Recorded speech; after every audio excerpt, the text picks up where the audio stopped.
The emergency alarm blared through the command center. Captain John Miller looked up from his console, his face tense in the red warning lights. The message from Europa was clear. They were under attack. "Put it on screen," he ordered. His voice stayed calm despite the chaos around him. The main display flickered to life, showing the mining outpost on Jupiter's icy moon. Smoke poured from buildings. Bodies lay scattered across the ground. And there, hovering above the destruction, was a ship unlike any human vessel. "Record everything," Miller said, "and prepare my shuttle. We leave in 10 minutes." 20 hours later, Miller stood in the ruins of the outpost. The air smelled of burned metal and worse things. His team moved carefully through the wreckage, collecting samples and data. "Captain," called Sergeant Frank Porter, "you need to see this." Porter stood by a strange piece of metal, clearly not human-made. It glowed faintly with blue light despite being broken. "Bag it," Miller said. "Everything goes back to Earth." 3 days later, the United Nations Space Command met in the underground facility beneath Geneva. Admiral Susan Wright, her gray hair pulled tight in a bun, placed Miller's findings on the table. "This was not a random attack," she said. "Based on the technology and attack pattern, we believe this was the Akraxian Empire." The room fell silent. For years, deep space signals had hinted at a vast civilization beyond our solar system. Now they had proof, written in the blood of the Europa colonists. "The Akraxians believe new spacefaring species must be controlled or destroyed," Wright continued. "They've likely been watching us since we reached Mars. This attack was a test of our defenses." President Carl Dawson rubbed his tired eyes. "What can we do? If they have ships that can cross between stars, we stand no chance." Wright's eyes hardened. "We fight. We've been preparing for this possibility." She activated a hologram showing a massive ship design. "Project Vindicator. For 15 years, our best minds have been working on this dreadnought, incorporating theories about advanced propulsion and weapons. Theories won't save us from an alien empire," said Chinese Ambassador Lin. Wright smiled thinly. "Not just theories anymore. The wreckage from Europa contains technology we can study and reverse engineer. With this, we can complete the Vindicator." Miller studied the hologram. The ship was huge, nearly a mile long, with weapon systems unlike anything in Earth's arsenal. "How long?" President Dawson asked. 5 years, Wright answered. "Maybe less now that we have actual alien tech to work with." "And if they come back before then?" Miller asked. The room grew quiet. "Then we buy time," Wright said. "We hide the project. We make them think we're less advanced than we are." The debate lasted hours. Some nations wanted to attempt communication. Others suggested surrender. In the end, fear won out. Earth would build its dreadnought. As the meeting ended, Miller found himself alone with Admiral Wright.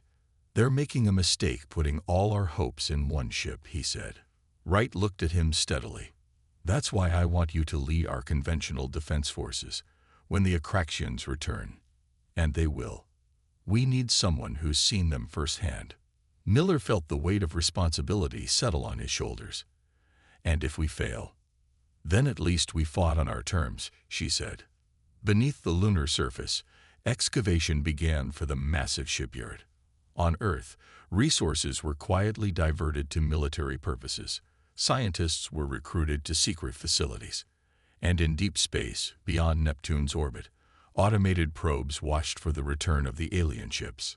Humanity had 5 years to prepare for a war against an enemy they barely understood, with technology they hadn't mastered and odds they couldn't calculate. 5 years to build a dreadnought that might save their species. 5 years until the real fight began. 5 years passed like water through fingers. Engineer Alan Ross wiped sweat from his brow as he studied the power readings on his tablet. Around him, the hidden shipyard buzzed with activity. Hundreds of workers moved across the massive frame of the Vindicator, now taking shape in the void of the asteroid belt. "Those numbers still don't add up," he muttered to himself. The gravitational weapon system drew too much power. At this rate, firing it would drain their reserves in seconds. Talking to yourself again. A voice came from behind him. Dr. Ellie Vega, head of the propulsion team, offered him a pouch of coffee. Her dark eyes showed the same exhaustion everyone wore these days. "The alien tech doesn't play nice with ours," Ross said, taking the coffee gratefully. "We're missing something." "We're all missing something," she replied. "Sleep, sunlight, normal lives." Ross looked up at the Dreadnought. Nearly a mile long, its black hull absorbed light rather than reflected it. Most of its systems remained theoretical until they found the Akraxian scout ship. Across the solar system, Lieutenant Kate Daniels sat motionless in her stealth craft. For 3 months, she had patrolled the edges of the system, watching, waiting. Her ship was tiny, designed to blend with the background radiation of space. Her sensors pinged softly. Something was moving out there. "Command, this is Pathfinder," she whispered, though sound couldn't travel in space. "Old habits. I have contact bearing 217 by 43. Signature matches Akraxian tech." "Old position, Pathfinder," came the reply from command.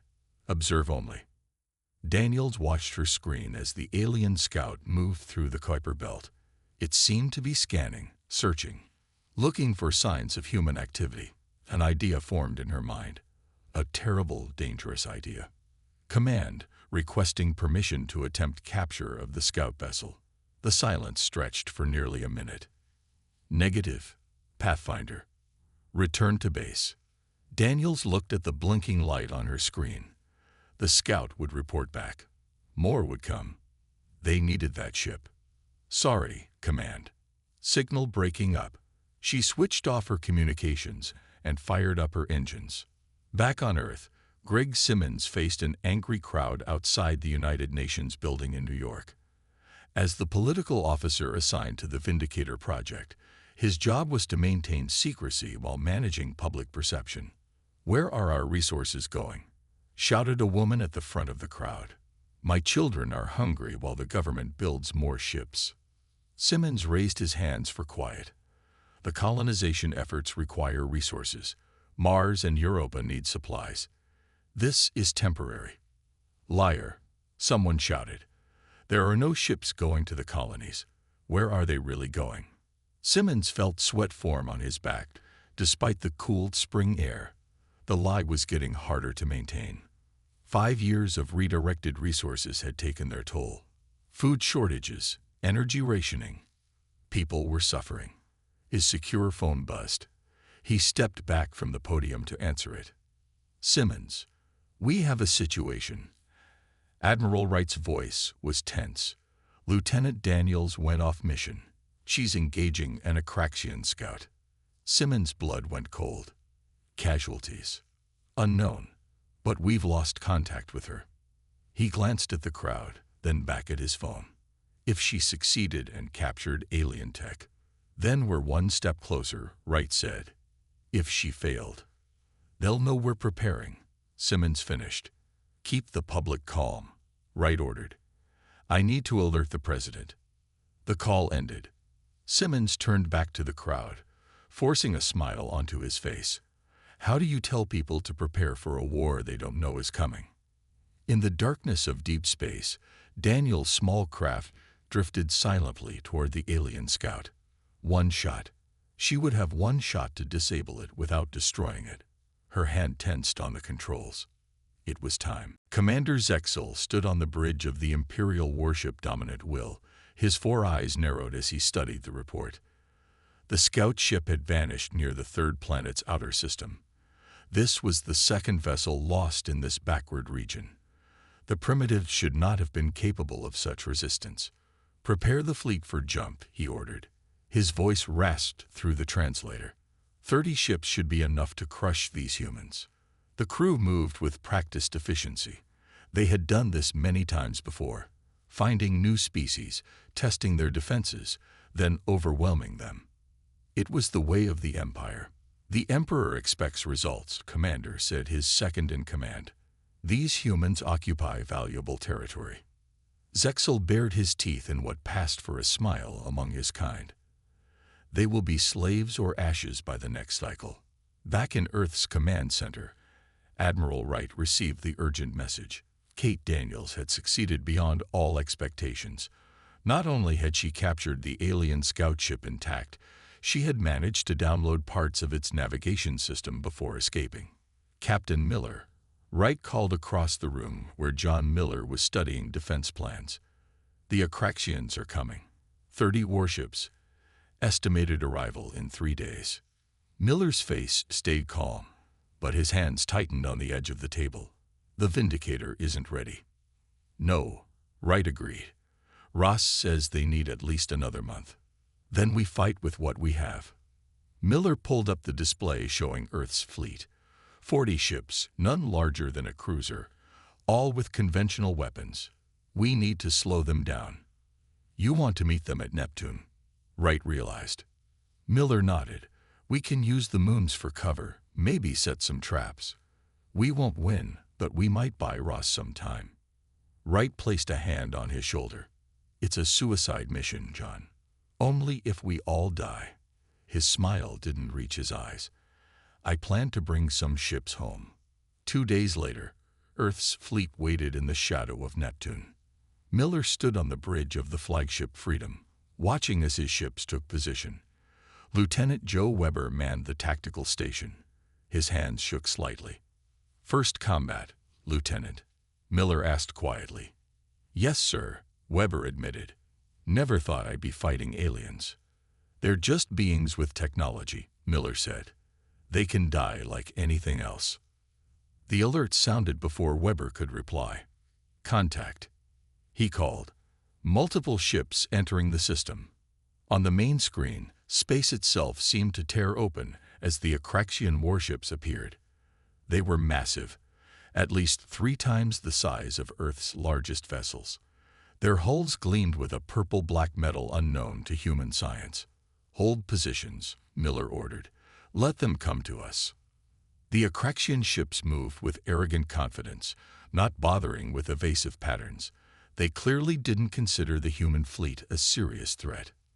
Miller allowed himself a small smile. Send the signal.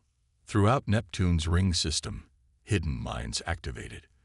The explosions weren't powerful enough to destroy the alien ships, but they created a dense cloud of debris that confused the Akraxian sensors. All ships, attack pattern Delta, Miller ordered. Target their lead vessel. Earth's fleet emerged from hiding, weapons firing. The first shots struck the lead Akraxian ship before its shields fully activated. The alien vessel shuddered under the impact. For a brief moment, Miller felt hope. Then the Akraxian ships returned fire. 2 human cruisers vanished instantly. A third spun away, venting atmosphere. The Freedom rocked under a glancing hit. Evasive, Miller shouted.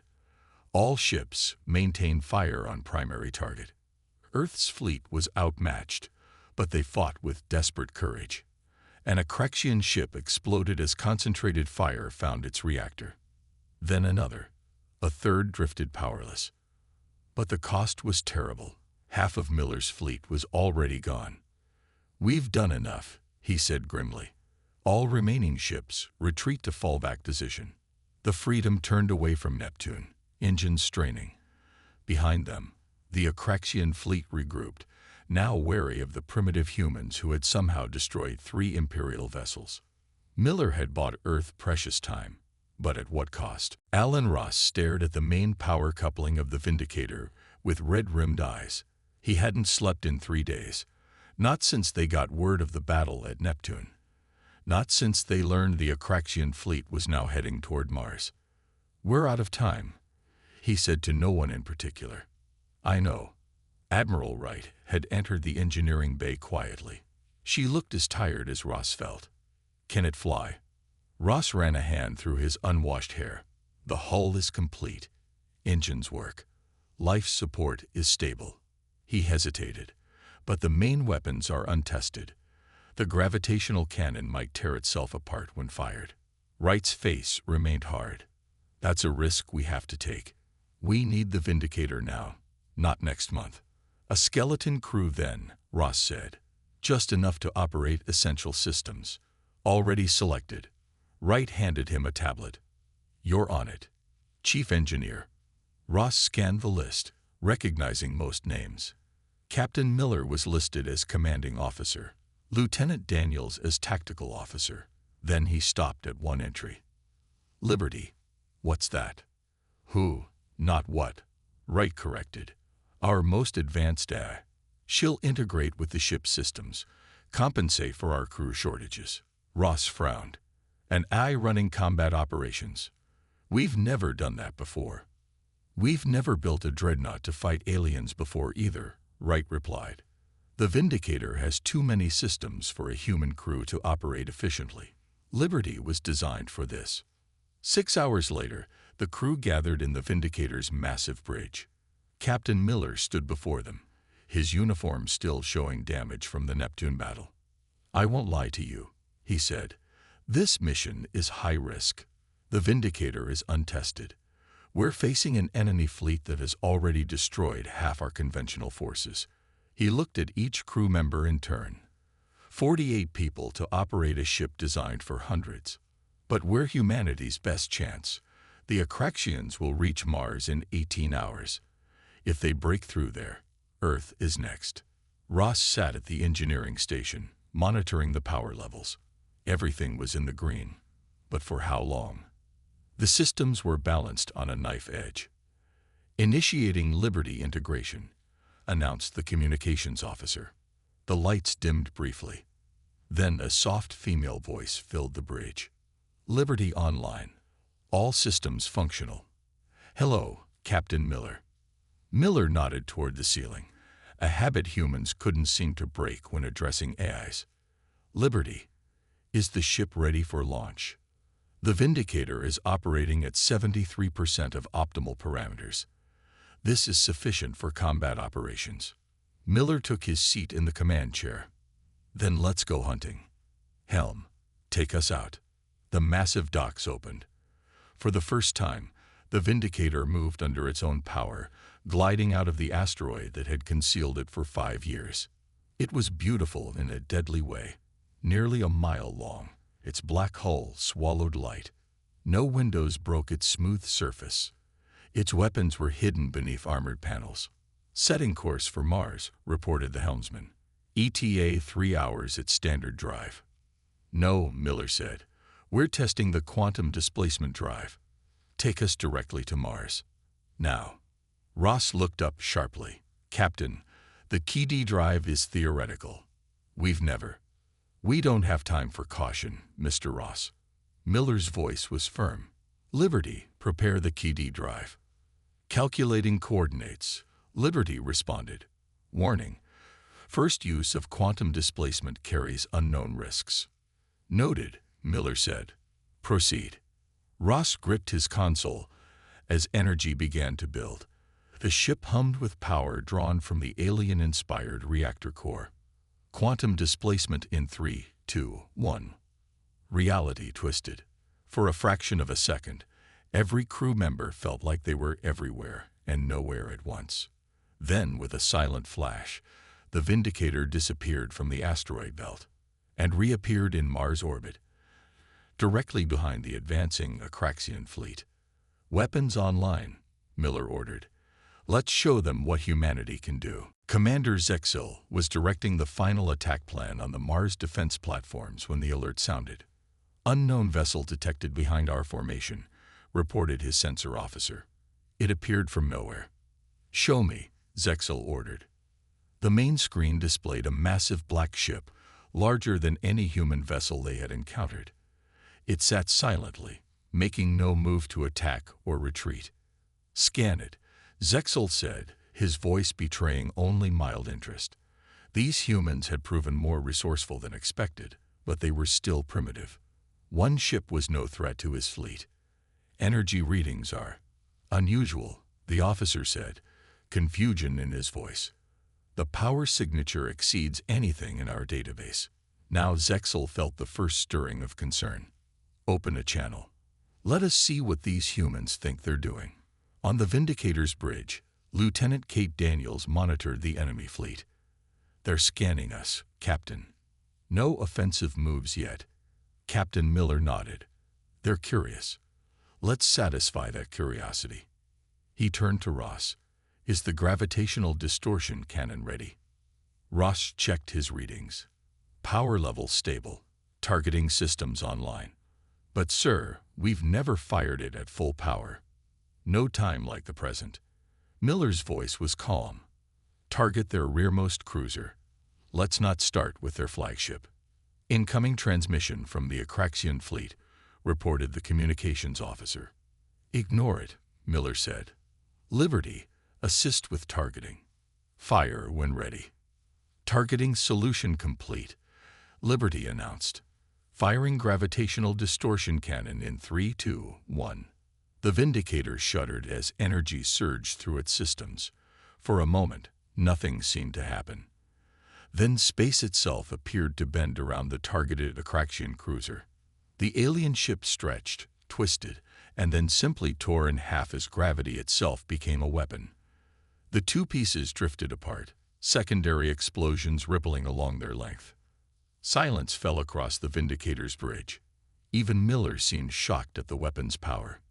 "Status report," he finally managed. "Weapon functioning at 94% efficiency," Liberty replied. "Power reserves at 82%. Cooling systems operating within parameters." "The Akraxian fleet is moving," Daniels reported. "They're turning to engage us." Miller smiled grimly. "Now for the hard part. Lieutenant, prepare for quantum jumps. Pattern Delta." "Captain," Ross protested, "the drive needs time to recharge between jumps." "Liberty can handle it," Miller said. "Can't you, Liberty?" "Affirmative, Captain. I can manage power distribution to allow 3 consecutive short-range jumps." On the Akraxian flagship, chaos erupted as the human vessel vanished again. "Where is it?" Zexel demanded. "It reappeared on our port side." An officer shouted. Then, "No, it's gone again. Now it's above us." In fact, the Vindicator was appearing and disappearing at multiple points around the Akraxian formation. Each time it appeared, it fired conventional weapons, targeting engines and weapon systems. The alien fleet's formation broke as ships tried to track the rapidly moving threat. 2 more Akraxian vessels fell to the Vindicator's conventional weapons before they could even return fire. "This is impossible," Zexel hissed. "No species at this development stage should have this technology." His tactical officer, showing more wisdom than his commander, said quietly, "Perhaps we underestimated them." The Vindicator appeared directly in front of the Akraxian flagship, so close that the aliens could see the name painted on its hull.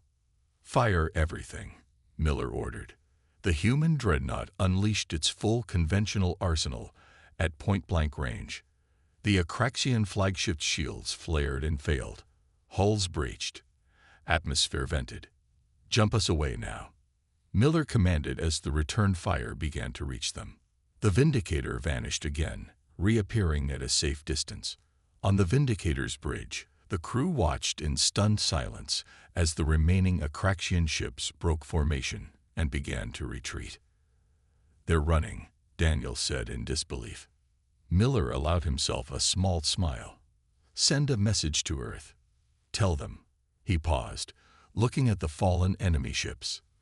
"Tell them humanity just won its first space battle." Emperor Vexthor slammed his fist on the arm of his throne. The holo display before him showed the battle at the human world. 7 Imperial warships destroyed, the rest retreating. "Impossible," he growled. His voice echoed in the vast throne room. Guards and advisors stood silent, afraid to speak. No emerging species has ever defeated an Imperial task force. Grand Admiral Zarkavian stepped forward, his face carefully blank. "The humans have developed technology beyond their expected level, Emperor." Commander Zexel was unprepared. "Zexel is a fool," Vexthor said. "But this human victory cannot stand. The other subject races will notice. They will begin to question our power. I agree, Emperor. Zarkavian bowed his head. Allow me to assemble the Imperial First Fleet. 300 warships, including 5 dreadnoughts. We will crush this human resistance completely. The Emperor's 4 eyes narrowed. How soon? 3 weeks to gather the fleet. Another 2 to reach the human system. Do it. Vex Thor waved a clawed hand, dismissing his advisors. And Zarkavian, do not fail me. Back on Earth, the victory celebrations filled every street. People danced and sang. For 5 years, they had lived with food shortages and fear. Now, for the first time, they had hope. In the command center beneath Geneva, the mood was more reserved. Admiral Wright watched the damage reports from the Vindicator with a grim expression. How bad is it? She asked. Alan Ross looked up from his tablet. The quantum displacement drive overheated. We can make 1 more jump, maybe 2. After that, we're stuck with conventional engines until we can complete repairs. And the gravitational cannon. Ross shook his head. Power consumption was 30% higher than our models predicted. We can't fire it more than 3 times without draining our reserves completely. Wright closed her eyes briefly. So our one ship, our big advantage, has serious flaws. It was rushed into service, Ross reminded her. But yes, we won't survive a larger engagement without modifications. The door opened, and Captain Miller entered, still in his uniform from the battle. You should be celebrating, Captain, Wright said. You just made history. The Akraxians will be back, Miller replied, with a bigger fleet. We hurt their pride. Wright nodded. Our intelligence suggests the same. They'll send everything they have next time. Then we need to be ready. Miller looked at the map of the solar system on the main display. We should evacuate key personnel and resources to hidden facilities throughout the system. If Earth falls, we continue fighting from the shadows. Operation Scattered Shield, Wright said thoughtfully. I'll take it to the President. 3 days later, the evacuation began. Quietly, without public announcement, scientists, engineers, and military leaders moved to secret bases on moons and asteroids. Vital resources and technology were hidden. Backup plans were made. On Mars, the Vindicator underwent urgent repairs. Ross worked with Liberty to redesign the power distribution system. Daniels trained her tactical team on new battle strategies. In his quarters, Miller studied everything they knew about the Akraxian Empire. Their tactics, their technology, their weaknesses. Liberty, he asked the AI, what are our real chances against a full Imperial fleet? Liberty's voice came from the room's speakers. Based on current capabilities and projected enemy strength, our survival probability is 12.3%. Miller smiled without humor. Not great odds. Humans often succeed despite unfavorable odds. Liberty noted. It is one of your species' most interesting characteristics. Let's hope that holds true, Miller said. He returned to his study of Akraxian fleet formations, looking for any advantage, any weakness they could exploit. Across the solar system, humanity prepared for what might be its final battle. They had 5 weeks until the Imperial First Fleet arrived. 5 weeks to find a way to survive. 3 weeks passed. The Vindicator hung in space near Earth, its repairs mostly complete. Inside the ship, Captain Miller gathered his senior officers in the command room. We have new intelligence, he said without preamble. The Imperial fleet is assembling at these coordinates. He pointed to a location on the star map, about halfway between Earth and the nearest Akraxian-controlled system. 300 ships, Lieutenant Daniels said quietly, including 5 of their dreadnoughts. The room fell silent as everyone considered what that meant. Their single ship against 300. We can't win a direct fight, Miller continued. But we might not have to. He looked at each face around the table.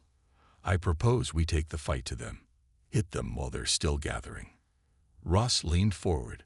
The quantum drive is operational again, but jumping that far will use nearly all our power reserves. What good are reserves if we're dead? Miller asked. He turned to the room's main display. Liberty, show them what we found. A new image appeared, showing a pulsar, a rapidly spinning neutron star, near the Imperial fleet's gathering point. This pulsar has an unstable gravity well, Daniels explained. We believe we could use it as a weapon if we could lure the Imperial fleet into position. How? Asked Chief Medical Officer Diane Ward. Ross cleared his throat. We've been working with Liberty to modify the gravitational distortion cannon. In theory, we could create a localized singularity. A black hole bomb, essentially, if we can trigger it near the pulsar. The combined gravitational forces would tear apart anything nearby, Miller finished, even Akraxian dreadnoughts. The officers exchanged looks. Some seemed hopeful, others skeptical. What are our chances of surviving this plan? Ward asked. Miller's face remained impassive. Low, maybe 20%, but our chances against 300 ships in a conventional battle are effectively zero. Liberty, your analysis? Ross asked. The AI's calm voice filled the room. Captain Miller's assessment is accurate. This plan offers a 23.7% probability of mission success. However, ship survival probability is only 8.2%.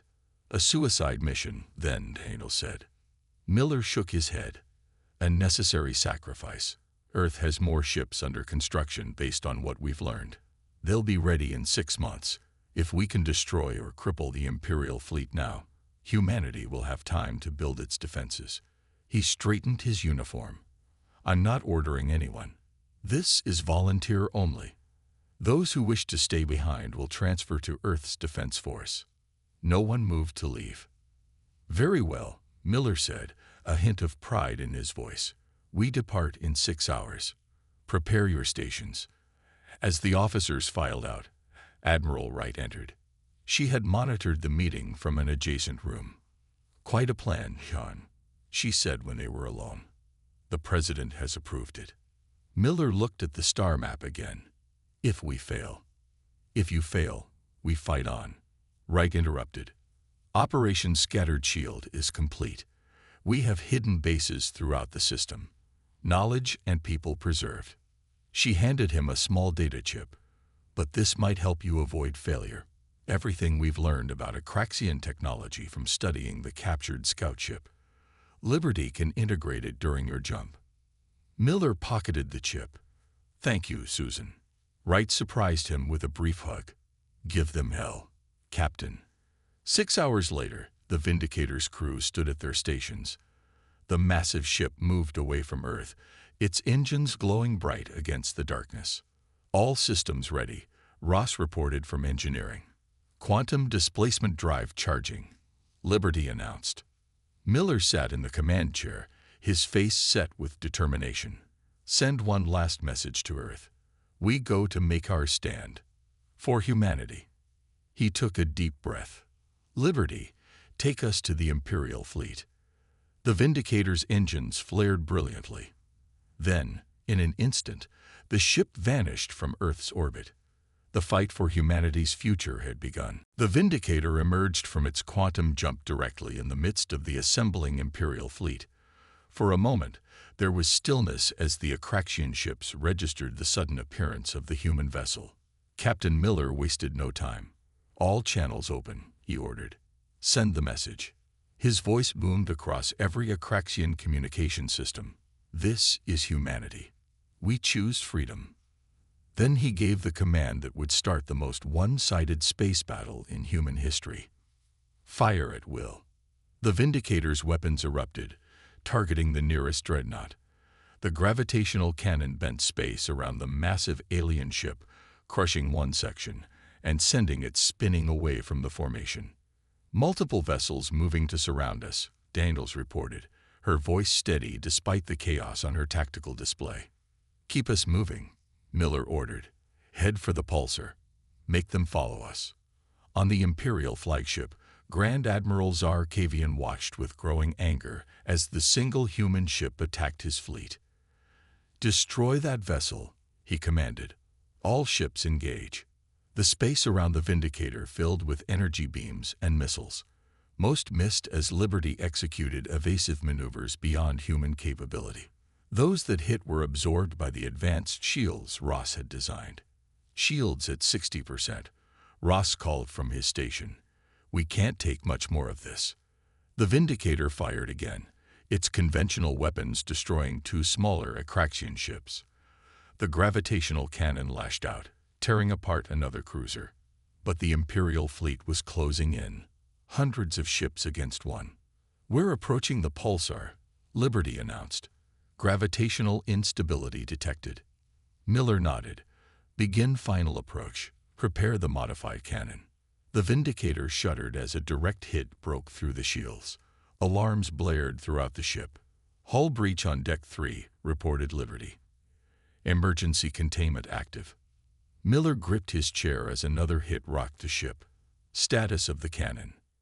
"Modifications complete," Ross said, his face streaked with blood from a cut on his forehead. "But firing this close to the pulsar, we might not survive the gravitational backlash." "We knew this was a one-way trip," Miller said quietly. He opened the ship-wide communication. "All hands, prepare for final attack run." The Imperial fleet followed the damaged human ship toward the pulsar, not realizing they were being led into a trap. The massive alien formation spread out, trying to cut off any escape routes. "They're in position," Daniel said.